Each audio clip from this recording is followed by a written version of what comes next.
Hey everyone, this is Tim from Your Six Studios. Today in this video, I'm going to show you how to fix the PlayStation 5 error code WS-118720-9 when something went wrong. And this mostly happens for me with Call of Duty. And most of the time, what fixes is if I go back to the home screen here and press options on the game and then go to manage game content right here, I can download any of the additional add-ons like the multiplayer pack, co-op pack, or Warzone 2.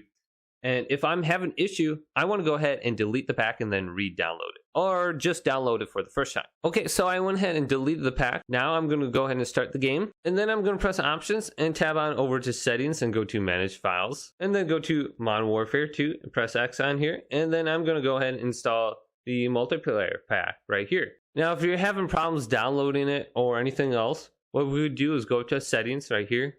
And then go to users and accounts. And then go to other. And there's three things we can try in here. First one is go to console sharing offline play. And this will allow you to share PlayStation Plus and then your games with other accounts on your PlayStation.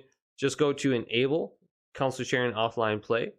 Then back out and go to restore licenses. And typically if you have like a lock symbol next to your game, this will fix that issue. Then the last thing, what we want to try is going to sign out. We will need our email address and password to sign back in.